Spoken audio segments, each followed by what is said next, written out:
Estamos ya de inmediato para dar la bienvenida a nuestro primer invitado. Se trata del doctor Luis Concha, abogado en libre ejercicio acá en el centro del país. Lo hemos invitado y gracias por concurrir a este diálogo, a esta entrevista en vivo a través de Radio Mundial e Intermedia Ecuador para todo el mundo de forma digital.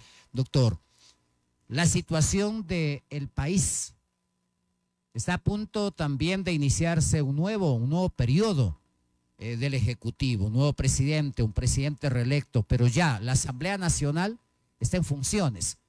¿Cómo observa usted el panorama político en el país en medio de esta realidad, en medio de este contexto donde tenemos una nueva Asamblea, tenemos gobierno reelecto? ¿Qué le espera al país políticamente, socialmente? Doctor, bienvenido, buenos días. Estimado Miguel, muy buenos días a todas las personas que siguen este medio de comunicación a través de la frecuencia 96.1 y de Intermedia además. William, pues obviamente yo creo que el panorama político va a ser diferente al que veníamos viendo, analizando, específicamente hablando de la anterior Asamblea Nacional Constituyente y pues el panorama del gobierno nacional. Yo creo que el análisis debe iniciar por hacer un comentario respecto a lo que sucedió en las últimas elecciones. Y pues la diferencia entre el candidato Daniel Noboa en ese momento, hoy presidente electo, fue una diferencia abismal con la segunda candidata, con Luisa González. Una diferencia que obviamente no permite hablar o presumir de un fraude electoral. Yo creo que las cosas fueron muy claras. La manifestación popular fue mayoritaria a favor del presidente Daniel Noboa.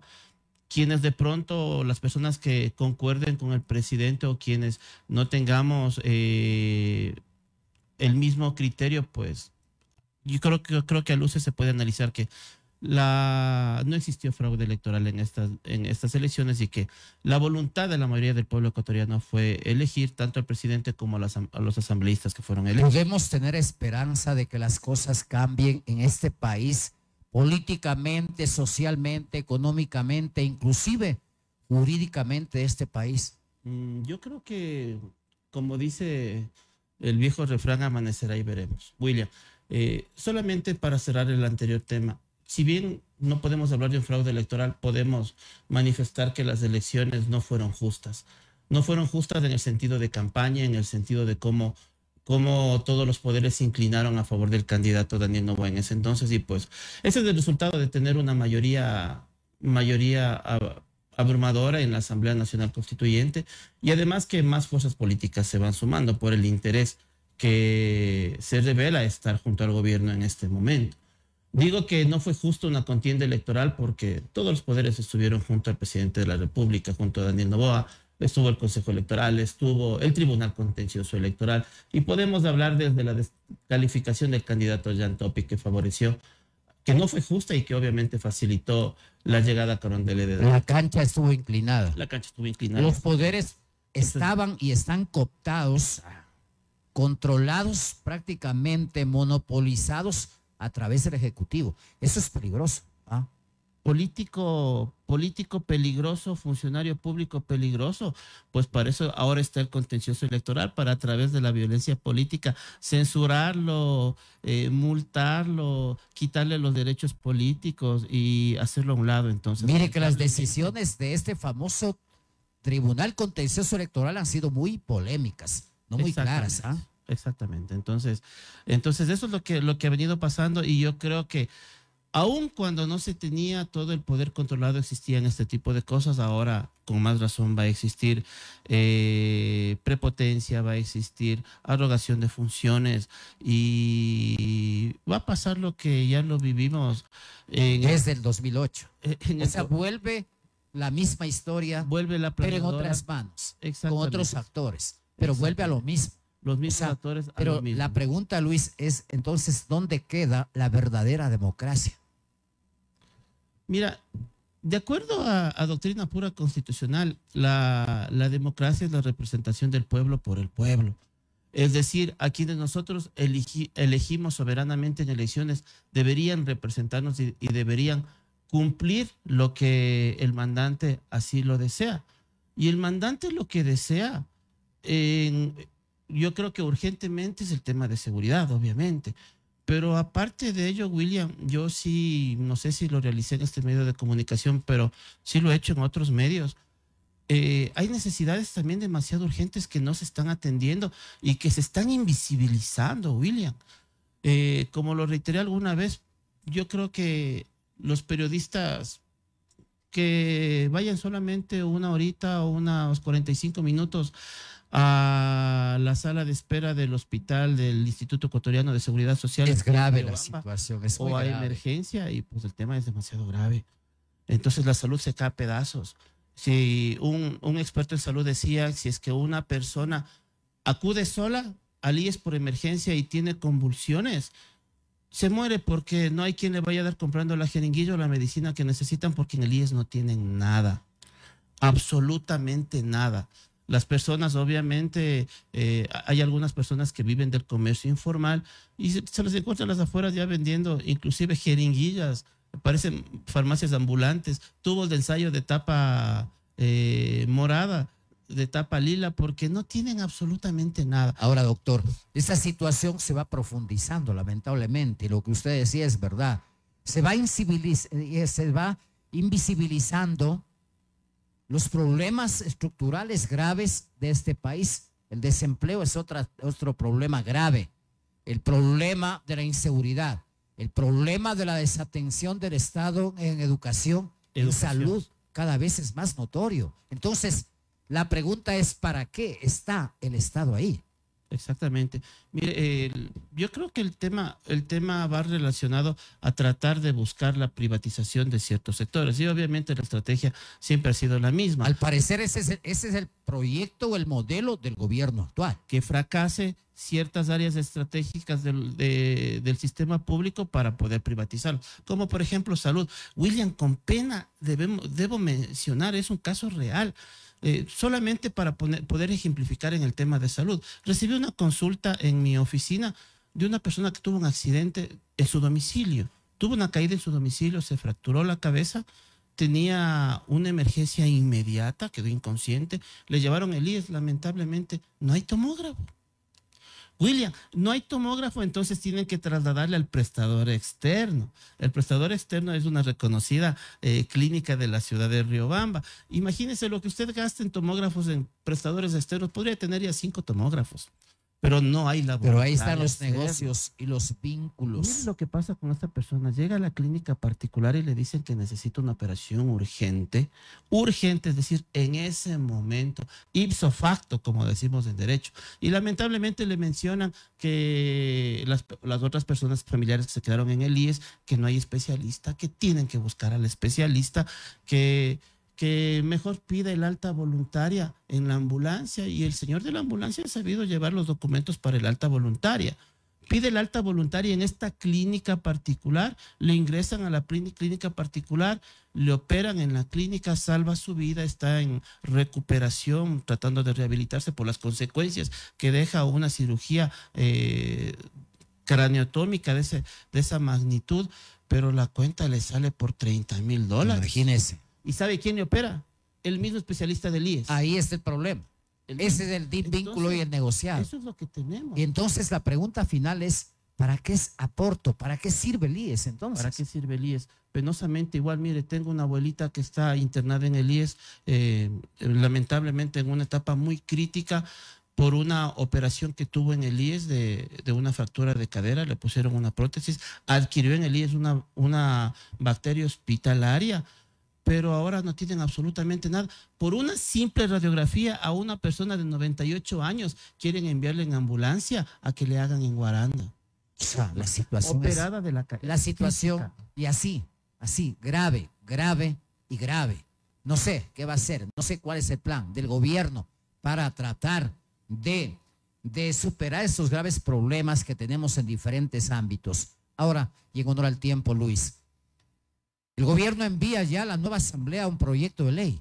¿Hasta qué punto esta ley puede ser calificado como urgente económico? Uno. Y la otra, los riesgos que significaría de la forma tal cual envía el gobierno ¿cuáles podrían ser las consecuencias para, si se aprobara, las consecuencias para los derechos humanos y para los derechos constitucionales de la sociedad ecuatoriana?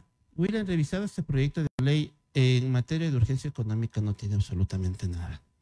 Se supone que la urgencia económica sirve para fortalecer las arcas fiscales, para fortalecer ciertas cuestiones económicas apremiantes y que el tema económico mejore. Pero de eso solo tenemos muy poco. Se habla muy poco en tema de fortalecimiento económico respecto a ciertos actores sociales, como por ejemplo la economía popular y solidaria, y en temas de tributos. El resto, William, no tiene nada que ver con urgencia Entonces, económica. ¿qué tiene ese proyecto de ley del gobierno? O sea, ¿cuál es la intención del gobierno o qué quiere el gobierno con ese proyecto de ley? Claro, amparado en una mayoría que podría tener en la Asamblea para que se le apruebe. La Constitución de la República del Ecuador del año 2008, que está en vigencia hasta el momento actual, te habla de dos tipos de leyes, de las leyes orgánicas y de las leyes ordinarias, y te habla cuál es el camino para la iniciativa legislativa para que se puedan crear leyes, reformar leyes, suprimir leyes. Entonces también tienes tu procedimiento parlamentario. En fin, debemos empezar por hacer el análisis de cuál fue la propuesta de gobierno, y la propuesta de gobierno fue la Asamblea Constituyente para cambiar de constitución. Ahora, ¿cuál es el discurso del ministro de gobierno? Aparentemente la Constitución del año 2008 permitía que o no ayudaba a combatir la inseguridad, pero jamás en un discurso muy laxo, jamás se ha mencionado el por qué. El por qué, cuál es el articulado, cuál es la norma que favorece al delincuente, cuál es la norma que no permite que la policía trabaje, en fin. Sobre esto, William, debo mencionar que ahora el discurso del gobierno es que la Asamblea Constituyente está en stand-by. Ya no va. Porque aparentemente tenemos una Asamblea Constituyente mayoritaria que permitirá realizar cambios estructurales. Ojo, análisis, no todo se puede cambiar vía asamblea. Hay cosas que necesitan un referéndum, hay cosas que necesitan un plebiscito y hay cosas que necesitan una consulta popular. Y el presidente ya se gastó mucho dinero en una consulta popular en donde podía haber incluido todas estas cosas, pero no lo hizo porque lamentablemente eso solamente tuvo un tinte político. Entonces, cuando tenía la oportunidad de hacerlo, no lo hizo y ahora quieren nuevamente volver a la palestra de hay que cambiar la Constitución, hay que cambiar las normas porque no nos permiten combatir la inseguridad, cuando podía haberlo hecho. William, todas estas normas, como por ejemplo el hecho de reformar la institución de la prisión preventiva en ciertos delitos, la prisión preventiva, ¿cómo está concebida en la actualidad? La prisión preventiva es la excepción. La regla general es defenderse en libertad y esa es una garantía no del Ecuador, es una garantía internacional. Así es. Si usted ve películas gringas, usted va a ver que las personas se defienden en libertad y eso es lo que pasa con la Constitución, que ha sido mal manejada por quienes están en el tema justicia, es otra cosa.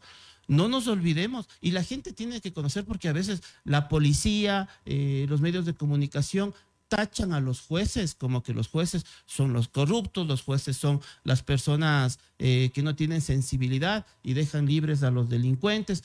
La prisión preventiva en la actualidad tiene doble vía, porque la prisión preventiva debe ser solicitada por el fiscal y esta solicitud de prisión preventiva debe ser debidamente fundamentada y el juez tiene que concederla o negarla en forma motivada. Pero si es que el fiscal hace una mala petición de la prisión preventiva, el juez no la puede conceder, porque para eso también existen reglas. Como por ejemplo, una regla que establece el Código Orgánico Integral actual menciona que no se puede fundamentar una prisión preventiva única y exclusivamente con los partes policiales. Y eso es lo que hace en la mayoría de peticiones. Entonces, el juez, como también tiene reglas para resolver, no puede conceder. Esta ley, como está concebida, como plantea el gobierno, podría ser un, no sé, un mecanismo para la persecución William, de políticos, de líderes sociales, de medios de comunicación inclusive. Mire, va a pasar lo mismo que pasó con los del Uluncoto. El tema es fundamental porque esta ley como que fomenta el conflicto armado interno. Usted puede ver, William, o no sé, con la periodicidad que la gente, los ecuatorianos viajan a la capital de la República, ¿cuál es el último recuerdo que tienen del Palacio Presidencial no cercado? Porque desde el gobierno de Lenín Moreno ese espacio está cercado y obviamente en este último gobierno y en el anterior también, yo creo que los decretos de estado de emergencia han sido el pan de cada día. Entonces, este proyecto de supuesta ley urgente económica está enfocada a cómo se va a proceder en casos de conflicto armado interno. Es decir, se tiene ya un antecedente de que el gobierno va a volver a hacer uso de la figura del estado de emergencia por conflicto armado interno. De forma permanente. Indiscriminada. Para no sacar decretos cada momento, sino con esta ley mantener toda la vida o todo el gobierno, el periodo de gobierno, mantener en emergencia. Ahora, un estado de emergencia al país. Exactamente. Ahora el tema es el siguiente. En un conflicto armado interno ahora se pretende regular el tema de justicia en una forma excepcional. ¿Por qué? Porque la pretensión del gobierno con esta norma es crear jueces especializados en conflicto armado interno. A ver, el juez que debe tratar esto es un juez de garantías penales, perdón, es un juez penal. El juez penal debe estar preparado para todos estos ámbitos y el hecho de crear un nuevo juez especial, ya lo hicieron con el tema de jueces especializados en corrupción, ¿de qué ha servido? De nada. Ahora crearon jueces especializados en materia constitucional, que hasta ahora el Consejo de la Judicatura nos quieren no inventar lo hace. el agua tibia. Ahora se inventan el tema de jueces especializados en conflictos armados internos. Y lo otro, Luis, también lo grave de eso de las amnistías, algo a los indulto, perdón, a los militares, a las Fuerzas Armadas. O sea, eso también pone en duda sobre la posibilidad de que la sociedad estemos exentos de ese abuso que se ha visto, y hay casos de las Fuerzas Armadas y la policía. Hay una letra de una canción que menciona: si le das más poder al poder, más duro te van a venir a hacer muchas cosas. Y yo le digo algo más profundo: si le das poder a un loco, mire, o sea, ¿qué puede pasar? Hay un debido proceso que debe cuidarse desde un inicio. Hay los protocolos, las formas para lo que se ha preparado un policía y un militar, y en eso, por ejemplo, en el Ecuador tenemos falencias, porque nosotros a diario podemos ver procedimientos. Veía en las redes sociales cómo 3 o 4 extranjeros ciudadanos venezolanos hacían correr con piedras a 5, 7, 8 policías y no procedían como se debe con el tema del uso progresivo de la fuerza. Entonces, sin embargo, podemos manifestar que no están preparados para el tema del uso progresivo de la fuerza, y sin embargo ahora queremos darles una herramienta de otorgarles un indulto anticipado a policías y militares cuando tengan problemas, como por ejemplo la muerte de una persona. Entonces, sin indagar si es que el policía cumplió bien o no cumplió su rol, y que el policía acuse que de pronto estaba en un procedimiento, pues va a ser indultado, y puede ser un crimen sin resolución, un crimen. Indultos anticipados, o sea, no cabe. Es una normativa totalmente deschavetada. Se pretende realizar procedimientos excepcionales. Luis, esta ley no debería pasar en la Asamblea. Una, porque no cumple la unicidad de materia, es decir, una ley de urgencia económica tiene que regular específicamente el tema económico y no mezclar materias. Aquí tenemos el tema económico mezclado con justicia penal y con temas de tributación. Entonces, hay cuestiones como, por ejemplo, la tributación, que se puede donar cosas a la policía, a las Fuerzas Armadas, y eso reducirse de lo que se tiene que pagar de tributos. Puede encajar en el tema económico. Como se trata de tributos, sí y no, porque no es lo mismo el tema económico que el tema de tributación, pero reformar el Código Penal, y que muchas de esas reformas guardan relación directa a la Constitución, está mal. Por lo tanto, no debería pasar ese proyecto de ley. Pero obviamente el trámite que prevé el proyecto de ley en urgencia económica es en 30 días. Si es que en 30 días no se trata, entra en vigencia por Ministerio de la Ley. Por Ministerio de la Ley. Imagínese lo que puede pasar. Entonces, aquí ya viene el trabajo sensato que tendría que hacer la Corte Constitucional, con la finalidad de creerlo así, después de un proceso riguroso, declarar inconstitucional la ley. Ya nos pasó antes, cuando la Asamblea no le dio paso a una ley al presidente de la República, pues con su capricho lo publicó en el registro oficial cuando no podía hacer ello, pero ventajosamente la Corte Constitucional estuvo para decir: hey, esto es inconstitucional y no cumpliste el Es decir, la Corte Constitucional ahora debe cumplir su rol, su papel, debe cumplir y no permitir este tipo de situaciones. Muy amable a nuestro invitado, al doctor Luis Concha, en este análisis sobre el tema de la nueva ley de carácter económico que envió el gobierno nacional hasta la Asamblea de Ecuador. Una pausa rapidísima, ya estamos de retorno. Gimnasio Barrio Bravo, el centro de fitness número 1 en Riobamba. Todo para que estés en forma en este año 2020.